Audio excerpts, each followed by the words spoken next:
Welcome to the channel, everyone. Welcome to the channel. My name is No Breaks, right? And this is Behind the Wall Season 1, unscripted. We giving live interviews from behind the wall, from prison, right? With inmates actively serving a sentence, giving us their perspectives, their cases, their backgrounds, their stories. So, man, I appreciate that. We definitely got to give thanks to that. And yeah, appreciate everyone for showing up again. Once again, thank you. I appreciate it. Man, if y'all haven't tuned in, feel free to check out the YouTube, the podcast. We on Podbean, Spotify. You could check up, just look up No Breaks Go Live and should pop up. We have all of our previous episodes there. So, check it out for me, Let me know. Leave some comments, like, engage, follow the channel. And yeah, because I'm looking for your honest feedback, because it's the people, the people. So that's who we rely on. So yeah, man, let's get right into it. Man. So we have Mack Marsh, the Moon Man, here today. This is part 3 of his story, right? So last week, the previous weeks we actually left off, him talking about his family, him talking about his experiences in middle school, elementary, him just giving his insight. So if you haven't checked that out, I don't want to go too far into it. Just give that a listen, and then be caught up on this part 3 right here. So today, man, we'll be just talking about more of his influences, like his drug usage, if he smoked, if he drank when he was younger, if he ever got into that, and like his experiences, his perspectives about that, just to give more of an insight on that, just more of an understanding, right? Like why, he did it, or what made him choose that route, just so we can see inside of the minds who are going through these circumstances today, because it's a lot of us, so this is great for therapy as well. If you're also going into it, and you need some advice on the low, and you're not really trying to just express your issues or your problems or whatever the case is, this is great insight too, just to give you some perspective, a different perspective to help you in your journey.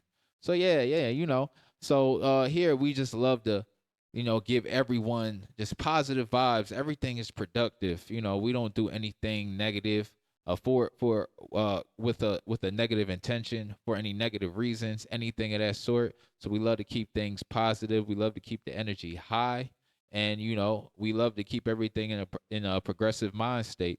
So that's the whole goal. The whole goal of this podcast is for us to learn, live, and and just motivate each other.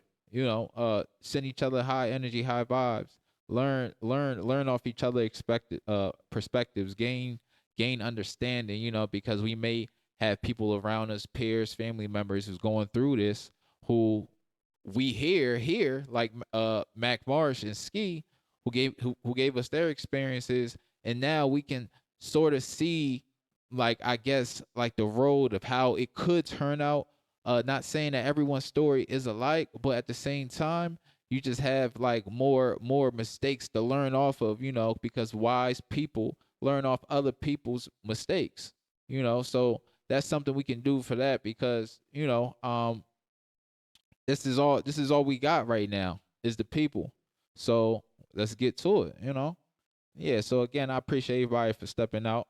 We just waiting for Mack Marsh to give us a call. He should be giving us a call any second now. So yeah, man, let's get it.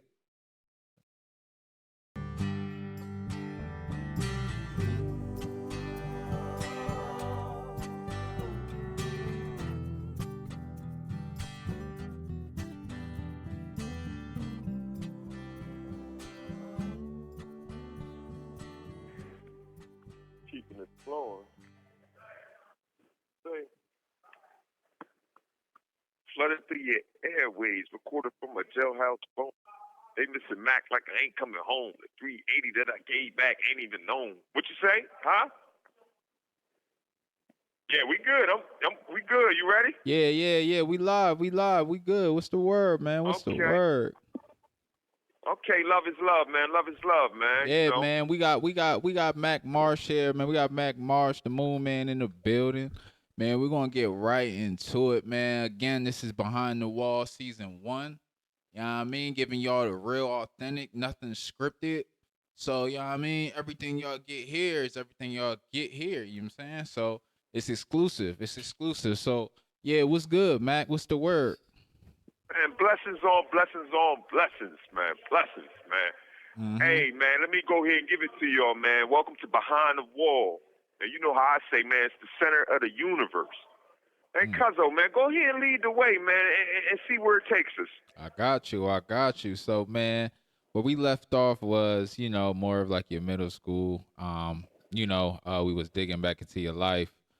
So we just gonna keep it going, but I want to learn a little bit more about, I guess, your time, like how you spent your leisure time. So I want to know, like, back in the day, growing up in Wilmington in the hood, which isn't too much to do. There's not much to do, and if there is something to do, then most likely it get ruined by something. So we have to try to keep our heads straight, and stay and like keep busy. But during them days, I want to know, like, did you smoke, or do you smoke, drink? Like, did you smoke, drink when you Okay. was went like back in the day? Okay. Valid question, valid question. Well, as you know, we established, I came off the porch slightly early, and so we started, running to the store for the old heads, and getting that little guidance, watching them do what they do, and them drive their cars, and we started off with smoking leaves in the backyard just to get the smell. You know what I'm saying? But I can't per se remember the first time, but yeah, after that, I was married to it. So yeah, we came with it, and really wasn't a drinker, but on weekends and stuff and parties and stuff and all that. So yeah, it was definitely underage drinking, and it definitely was, heavy bud smoke. And this is throwback. This Okay. is the Arizona stage. This is before all these exotic, designer, medications that they got now. So this was, AZ or middies as they call it, and swag, bushweed as Hmm. Aunt City used to call it. But Right. yeah, so yeah, that all straight off the porch. That came with the territory. Okay. So you don't quite remember the age where you started, doing Yeah, I think it was drink it was smoking. around like 11 or 12. It was around Okay. like 11 or 12. Okay. Did you do any other type of drugs when you was young? Like, Um, yeah. So we and they say, as they say, it's a gateway drug and all that. You know what I'm mm, saying? But so weed was my thing, and then we started to hang around some older Philly guys. Now, mind you, let me give you a little piece of this. So we're located in Wilmington, Delaware. Wilmington. So you got Wilmington right here. You got 30 minutes this way, you can hit Philadelphia, city of Philly. You know what I'm saying? You got 20 minutes, 30 minutes this way, you can hit Maryland. And you got, 20 minutes, 30 minutes this way, you can hit Jersey. So we right at like the key center point. But our thing was, we used to call Philly the motherland. And mm, a lot of the exotic, buds and, designer drugs, and even when people, the juice era, as they say, they're, in their styrofoam cup, we went through that era. We had to go through Philly to get everything. So the rides from the beginning, we started hanging with like the older cats, and so you might jump in the car with them, and they, we going up top, we going up Philly, and then so they know the blocks and get out and grab all this stuff. So that was like, going up Philly was something that happened early, and that's where I got introduced to. I started hanging with some older Philly cats, and I remember one time going up there. I stayed at their house, and I woke up in the morning. It was the first time I watched Scarface. I was young, mm. and I woke up in the morning, and his mom was cooking. And so I asked where he was at. She was like, he's at the corner store or something. He hangs out there. So I got out, walked to the corner store. So he was hanging with his Philly boys in front of the corner store, and they was smoking. So normally we blow and all this. So I went to go try to get the blunt, and he like, nah, you can't get none of this. I'm like, what? You know what I mean? So I'm like, all right, he give me some weed, and I go smoke my own. Well, come to find out, that blunt, that skinny blunt that he was smoking was PCP. And so he was trying to like shield us. But it caught on like, I mean, I didn't do it that day, but I think about like a month later, it was like, no, because this was they was doing. So they just didn't deny us. And then, So hold on, so I before we graduated to PCP. before we get into the the whole PCP your experience with that. So this was something I guess that you was introduced to by like accident. Nah, I'm not going to say accident, but you know, us being curious and us following the lead of, you know, older gentlemen, older old heads. So it was more or less of like from the gate, they shielded us from it. They did it themselves, and they like, nah, they'll let us smoke the weed. But I guess I forgot how we engaged in the first time. But after a nagging, it just was like, here, pass him the blunt, and then it just became, you know, a part of the rotation. And then so now we taking Philly trips. Hold you know on. what I'm saying, to get bundles of, Hold you on. know, Hold on. Before wet. we get into that, before we get into that, I want to like know more about, I guess, PCP, right? So what is PCP? Because I know it as like they have another word for it, like angel dust. Okay. And like I know Yes. it comes in like it comes in like a powder form. So what is that, and how like dangerous can that be for your body? Well, okay. So a lot of people probably, you know, Hollywood familiars you with a lot of things. So a lot of people are probably familiar with Training Day, and in there where Denzel made his rookie partner, smoke the weed, and then after he smoked it, he started like, you know, like almost hallucinating. And then he was like, yeah, I didn't know you know how to that you got wet. So the names of it is wet. They call it wet. They call it angel dust. They call it sherm. So these were the things. Now, mind you, PCP back in the day, we was buy in flakes. So it comes like in parsley flakes.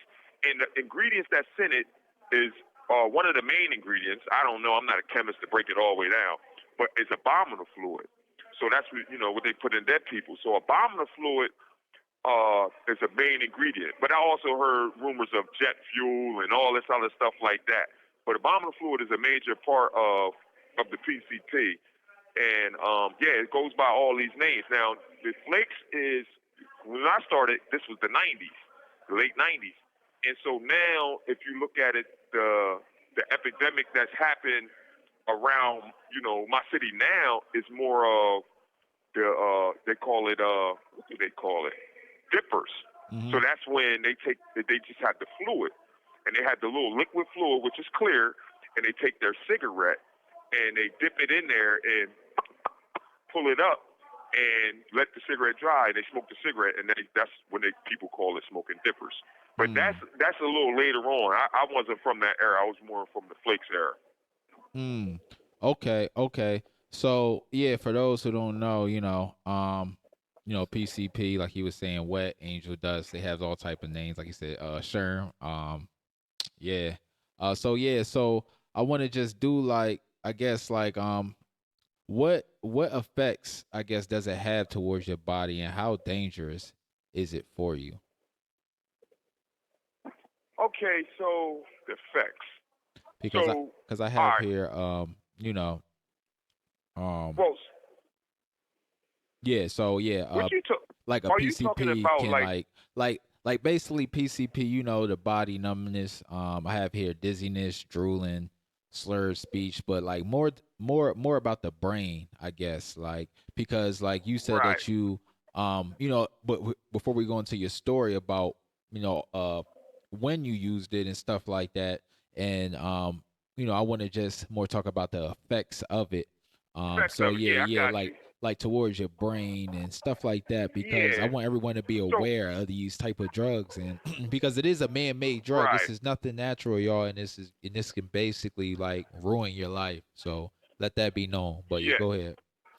Yes. It's definitely. You have 1 minute remaining. Oh, I guess that's perfect timing. Mm, So, and y'all all stay tuned. I ain't going nowhere. But mm. so, yes. Now, like I said, not having no doctor friends evaluating it, but the rumors was that it made your brain bleed and what makes your brain bleed. I don't really have any scientific proof of the effects that it has. You know But what I'm saying? like from I your mean, I am proof. experience, yeah, from Yeah. like Oh, what it do so to so you. for my yeah. Oh, well. So what it did for me? Shit, that's a whole different story. Thank you for using GTL. Let's go. Let's go. So yeah, we're gonna dive right into that, man. As y'all know, they get 15 minutes at a time, so we run it in segments. If you're new, we do 15-minute calls, just so you can break it down. That's what we get in there. But yeah, we're gonna dig into the effects of PCP, because these drugs out here, um, they can ruin your life, and we have to be knowledgeable about them, and just to be able to fight it, because we have to know the enemy to fight it. So just be aware, and just with your kids and things of that sort. um just make sure that you're chaperone and you're just educating them about like the effects and stuff like that. Like it can be vital to your, like, to your whole entire body, so you have to be very, very cautious. He giving us a call back, y'all.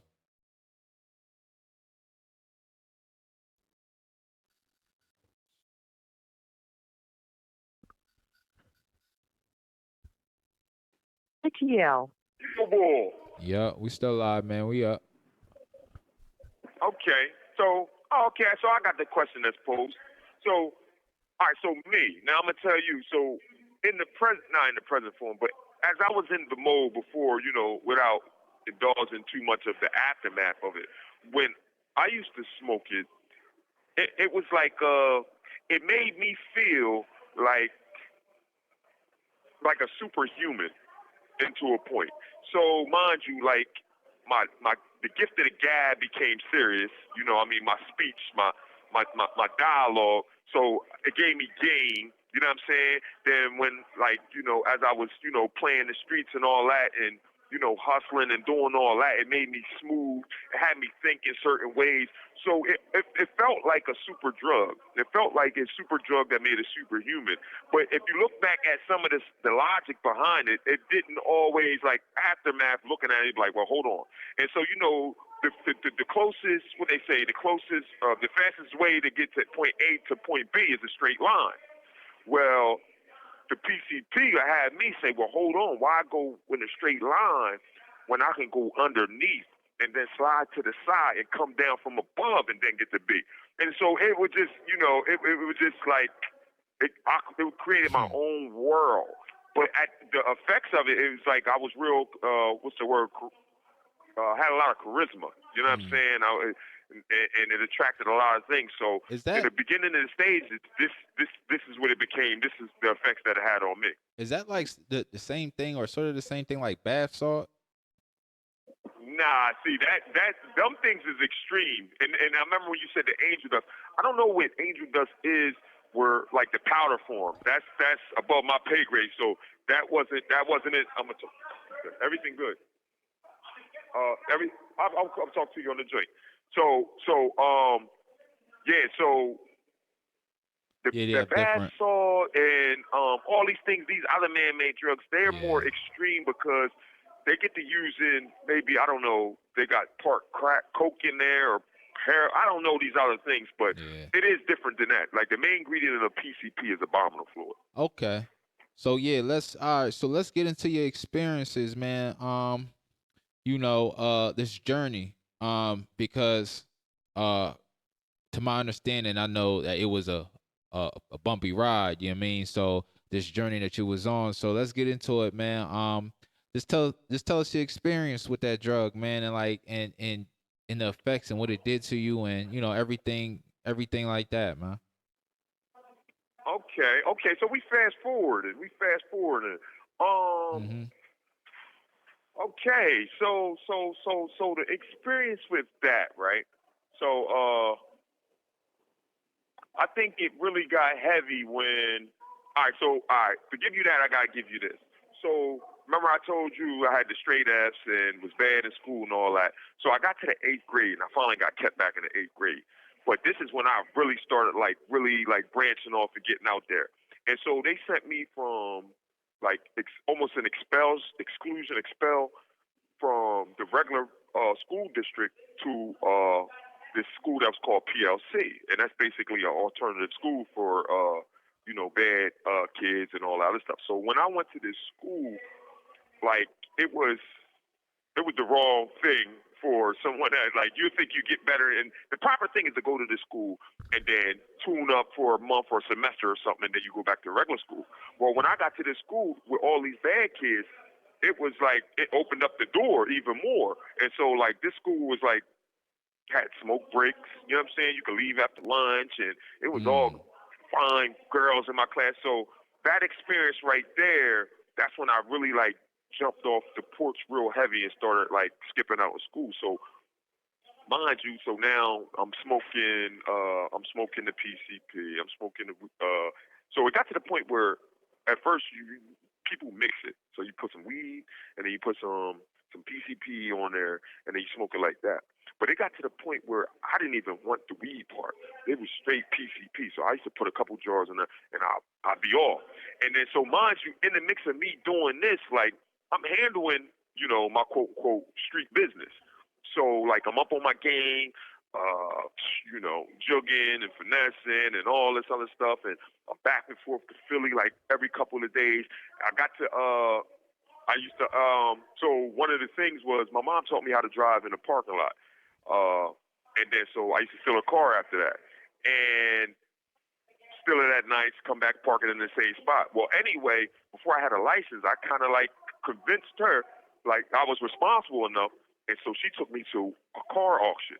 And at the car auction, it was like it was a Goodwill auction, and they sold cars like so. I mean, like low end joints.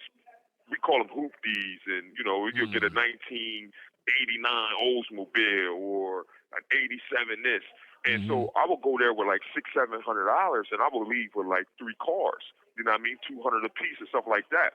And so I used to ride around. I used to put the shoe polish on the back for sale FS, and then write like $800 for a car. And I would ride around till somebody flag me down and shoot, get the title later, give them the money, boom, gone. So as me start floating and doing all this, I turned up more on smoking the wet. Like so, it's getting, more. I'm doing more of it. You know what I'm saying?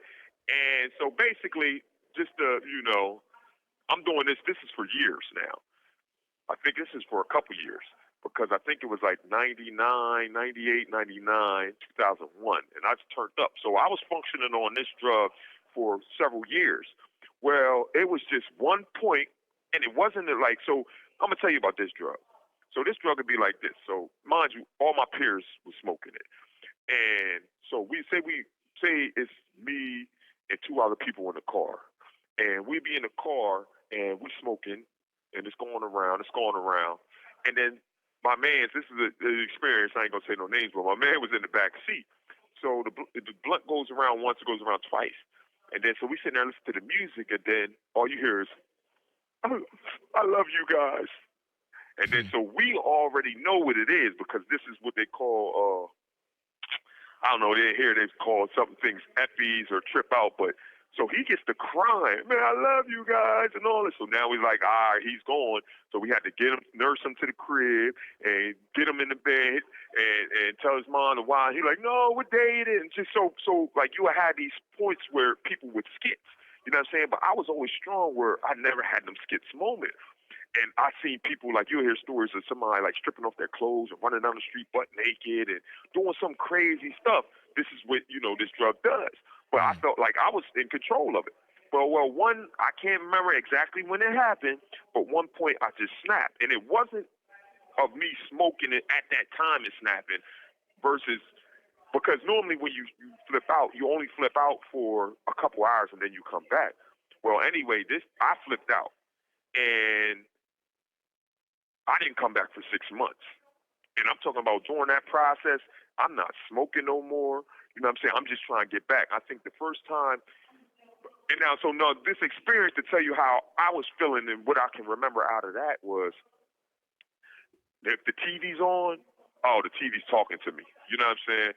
The TV's talking to me. You know what I'm saying? Any music that you play, the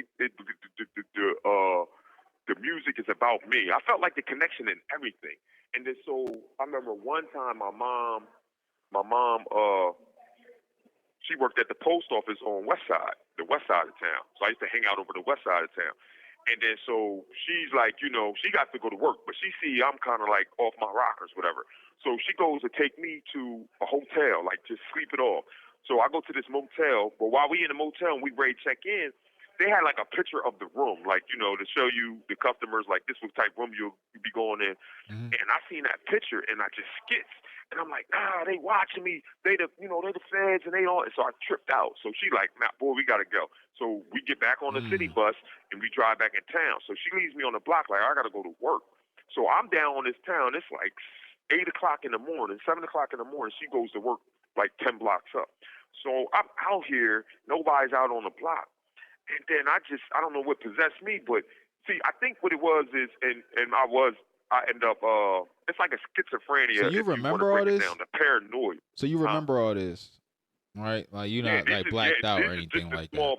Yeah, these are the small bits that I do remember. I probably forgot way more, but this is like, this was leading into like a whole battle of it. You know what I'm saying? But she left me down on that block. And I'm out there, and I think the girl came out and said something to me. I was sitting on her porch, and I ain't make no sense. And I was holding this tin can, like, I don't know, like it was a bomb or something. I don't know what the heck I was thinking. But it just makes you paranoid. So mind you, I felt like everyone was watching me. Like, I don't know if y'all seen that Jim Carrey movie where he was stuck inside of a movie. I mean, stuck inside of a sitcom type joint. But the whole time, he didn't know it until he started chasing that girl.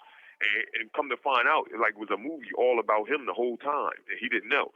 So this is what I felt. It's like everything was like mine. So early in this day, I start walking up the middle of the street throwing trash cans.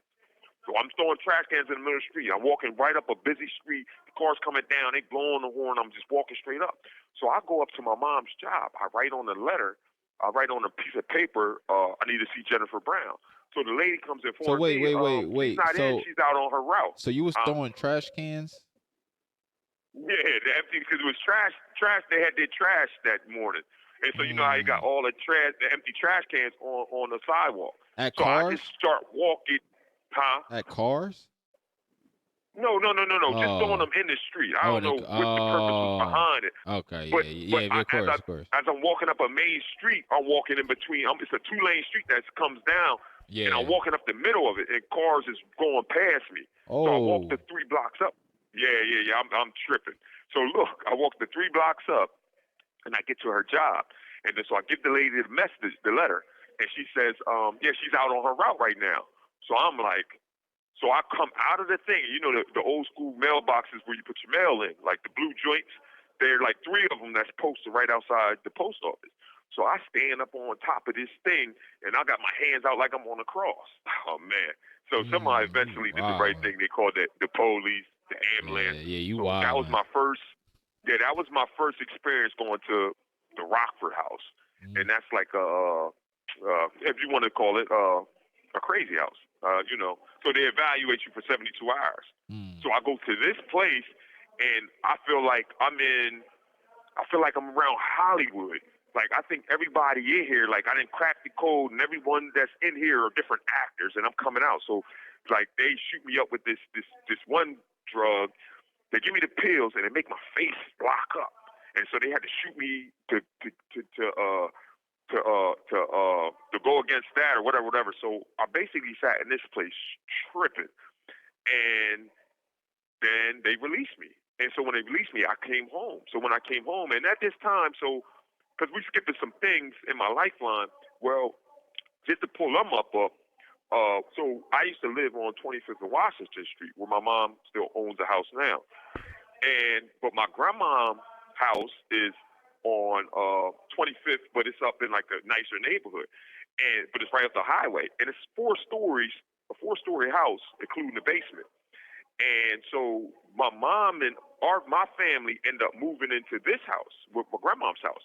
And at the same time, my other aunt was sitting there, and as you, cuzzo, as you know, no breaks, you was living there. So we all was under this one roof, but the house is big. How many rooms is it? What's that, like 7 rooms, 8 rooms? It was like, man, it was everybody two was on the in third there. floor. Yeah. We basically we it was rocking in fit this like joint. 3 families in that one. Like it three was families like living in this joint comfortably. it was like Hey Arnold type of shit. Like, I mean, like with all these rooms. Everybody packed that joint out. Yeah, but go ahead. Yeah, so, and I'm gonna tell you this: when we moved to that house, this was one of like the best parts of my child, because it got me away from basically my dad. See, my mom moved in there, but my dad couldn't come there. You know what I'm saying? He can come, but he ain't living. You have 1 minute remaining. So living in this house, it was like a different experience. It was like a bird and left off, home cooked meals and things I never grew up with. So anyway, I'm crazy. I come back to this crib, and so I come back to this house, and mind you, they turn the TV on, and George Bush is on there talking about weapons of mass destruction, and I'm like, what?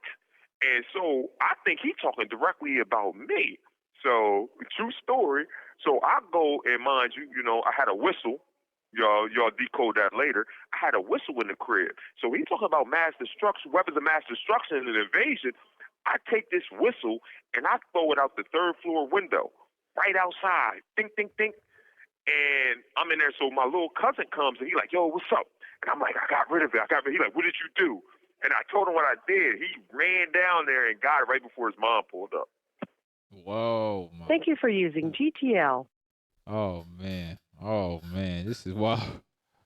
He was wilding back in the day, of course, man. Like, this is the effects of it. This is why you want to keep your nose clean, your system clean, stay healthy, man. And is subject to monitoring and recording. Thank you for using GTL. Yeah, man, we back. Okay, we back at it. We back at it, y'all. Let's go. Okay, let's go. You caught that last part, right? Yeah, for sure. Yeah, so that was just an experience. And so by me doing that, so mind you, this thing had a paranoia like out of this world. So I went out into matter of fact, before I went back out, so I think, so my mom was ready to go. She comes back to the crib. So it's 3 days later. So I'm back at the house. So now I'm back at the house with, with my cousins and all that other stuff. But I was looking into the eyes, and it felt like something else was behind people. So I didn't trust certain people. You know what I mean? And then I remember at this time, I think Aaliyah died. And you couldn't tell me Aaliyah wasn't one of my girlfriends. Because it's crazy because I had 3 girls that I was crushing on at this time. And all of them represented somebody that was famous. I think I was one of the girls was the duplicate with her was Alicia Keys. And then it was somebody else, but one of them was Aaliyah. So when Aaliyah died around that time, this thing made you emotional. Yeah, man. R.P. Aaliyah, that was my favorite, man. Yeah, R.I.P. I'm bawling. I'm crying. And so my family started to adapt to he's off his rockers. So basically, I couldn't sleep. That was one of the main things. So sleep deprivation was one of the main things. So I think that's what kept it all going because I might steal 2 hours out of 5 days type thing. But it's just anytime there was so much anxiety when I tried to lay down, I was too wired. I was too paranoid. And so my mom ended up taking me back to the place. So I goes back to the place. So when I go back to the place, I remember they sat me in a holding room. They had this guy there. I think it was just security or something. But he gave me a magazine to read, and at this time, it was like a magazine on the cover that had Tupac and Biggie. And in my mind, it just makes everything personal. So I'm thinking that Tupac and Biggie is fighting for my soul. Like, which one do I team with? Am I Pop or Biggie? So it was just crazy. I'm balling like crazy. So I go through all these reps, and I come back home. So basically, shout out to my little cousin, Prince. He was like my guardian when it came to that because, mind you, I had to get well, and it was going to take time. So he started to, like, chaperone me. So I would go out on the streets, walk down on the streets, and I kind of picked up these little alter egos or something. Like, so I remember, like, one of them was, like, Tony Montana off of Scarface. So I used to start talking like him. Hey, forget it. And then another one was freaking DMX. And so I would be barking and growling. So you used to think that you was like, started, so you used to think that you was Tony Montana and DMX? Yes. Yes. And it would, these personalities would come at me, and I would have a whole conversation with you in these type of dialogues. I remember, shout out to Laura Bishop, but I remember one time we was at the house, and she said something. She was like, Quan. She was like, Quan, what's wrong with you? And I started growling at her, and I was like, Urgh. She was like, Quan, are you growling right now? I just remember that sticks out. Man. You know what I'm saying? So, yeah, my mind took on a whole, that was X. That was my guy, X. So my mind had kind of took on its own little world of its own. And it was something silly as, like, because now, mind you, I didn't always have the chaperone. So can you imagine someone that's off his rockers, but still walking through the city? So every day, I used to leave the house, and now before, I would leave the house and I would be on my hustle mode. You know what I'm saying? I go from north side, go to west side, bust my jugs and, hustle and make money. And I'm buying and selling cars. And I was doing everything good. But now that I'm off my rockers, it's like it made me give everything away. So I remember I had just bought from the auction, I bought 2 cars. So I had bought the CRX Honda. And the only thing it needed was a radiator. It started up, but it would overheat. So I took it down to the mechanic on the block. So the mechanic was like, yeah, I started it up, it was running, and he was like, yeah, I can fix it. And then so I ended up doing this process. I went loco. And so I remember I took the keys to that Honda and I threw them in the toilet and I was ready to flush it. And my cousin had to come grab his keys. I'm like, yo, what you doing? You tripping? So then I'm like, and I put the keys in my pocket. I walked down to the block where the car was and I seen him. And then, so mind you, people was intimidated because when I used to move around like that, I used to have a whistle on me, but it's crazy, a whistle with no firing pin. That's crazy. But that was like my stage prop. If you're actor, you're acting, because I felt like I was in a movie on a lot of stuff. So I walked down to this guy, and he's like, yeah, your car gonna be running. That's on all right. You know what I'm saying? So I'm like, I get in the car. I asked him, I'm like, yo, how much money you got on you? So he's like, what? I'm like, how much money you got on you right now? So he was like, a little scared. He was like, man, I got $65. So I said, give it to me. He's like, what you mean? I said, give me it. So he, gave me the money. Boom. I took the keys. What'd I do? I put the keys in the car. I said, that's yours. So what you mean? Then I walked to the corner. I walked back. I took the $65, threw the $65 in the car, and said, that's yours. The title's in the joint. And just gave the car away. And he couldn't believe it. Like, yo, what the hell? So I used to do all these unresponsible things. But when my chaperone was around, Prince, he wouldn't let me. You know what I mean? But when I would go on my own, I would do it. So I ended up doing that process, giving away basically all my possessions. But I used to walk from, like, north side to west side. And I remember one thing that stuck out. It was I used to watch what kind of sneakers people had on. And so if you had Nike, in my book, this is what my theory became. If you had Nikes on, you was a hustler. So you was hustling. So I would watch the sneaks. If you had Timberlands on, you was rowdy. You was really like, you was ready to fight type joint. So, and so I used to do the same thing. So when I put my Nikes on, that's how my mindset was. And when I put my Timberlands, so I used to watch people's sneaks. And then you had these off-brand sneaks used to be like police to me. So I'd be like, yo, it was just crazy. This was my theory. And I would just walk from side to town. So it became the whole community knew me being off of rockers. You know what I'm saying? So they'd be like, oh, that's Mack. And so people would kind of cater to me. And I remember one time, it's funny now. So, like, my mom's a mail lady, and her route is, like, in the hood sometimes. So I remember I'm out on 3rd and Harrison. I'm on West Side. I'm on 3rd and Harrison. I'm just out there. And it's a hot day. It's hot. And I was wearing my jersey. I was wearing a Reggie Miller jersey. This is the era when the jerseys was in. So I'm wearing a Reggie Miller jersey with the warm-up suit, with the warm-up pants, the blue and yellow warm-up pants, and with a Timberland on. But I got my jersey on backwards. So I wore my jersey backwards, and it was sentimental to me because, what you say? I say, you remember they was doing that for a minute, right? Yeah, back in the day. Yeah. Yeah, but this one, I love this jersey because it was a Reggie Miller jersey, and my pop's side of the family name was Miller. So I felt like it was a connection with it. So anyway, I'm out there, I'm posted on the block. It's a hot summer day. And so my mom comes down on the route. So she checks on me. She pulls right up in the mail truck. She's like, what you doing? You all right? And I'm like, yeah, you know. So she functions. She was like, did you eat something? And then so she pulled out, so people used to give her food and stuff on the route. She gives me a roll, one of these rolls. I call it Jesus bread. It was like a roll, an old school roll of bread. It just gives it to me. It was like, here, eat that. So I'm like, and she pulls off. So I'm out there now eating this Jesus bread. And it's hot. My mouth dries up. So my mans and them, they end up coming through the block pulling up. And they see me. They like, yo, what type tie you on? So they had just got the McDonald's. Man, they smacked the bread on my hand, give me some French fries. So these was like little experience that I would go through. If I jumped into your car, what type of music was playing would be everything. And I remember at this time, one of my go music was Blueprint. And it was how it came on. I'm talking about I went into actor mode when this came on. I forgot the song. I'm gonna look it up and I'm gonna get that back to y'all.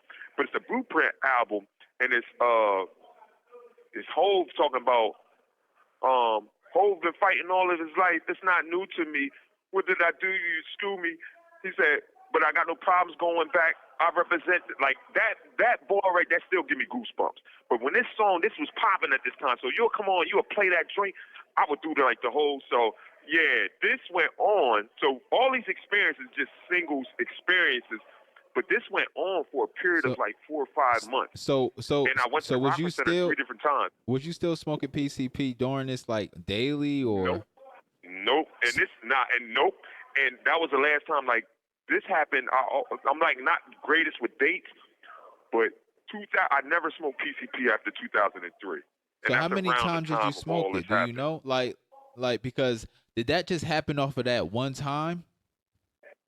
I think it was a build-up. I think it was a build-up because you got to think, that was 2002, 2003, and I've been smoking since the 90s.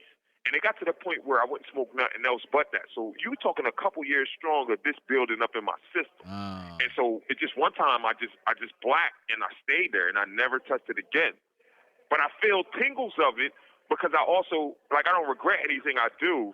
And I feel as though, and not to recommend it, everyone has their other path, but I feel though it changed my chemical genetic makeup type stuff. And I'm like, I see the world different even now. So it created who I am today. And, you know, I just put some enlightened, you know, books and stuff behind it. And it's like, I don't regret it. I wouldn't change none of that at all. But yeah, it definitely, but do you think you'll be better off without it? I mean, see, all right, you know how Bob used to use the weed?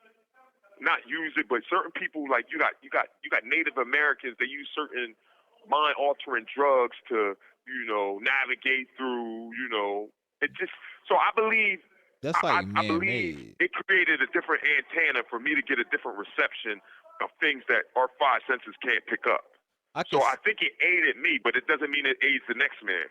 Yeah, I could see if it was like something like natural, like the marijuana or the shrooms, which I don't. Let me suggest like none of that. You know what I mean? Especially if you don't know nothing about it.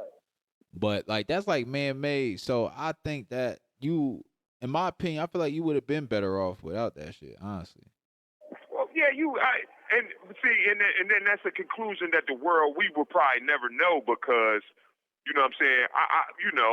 It definitely did a twist to my makeup, but as I read and I start understanding a lot of stuff, certain drugs become allies to a person's growth.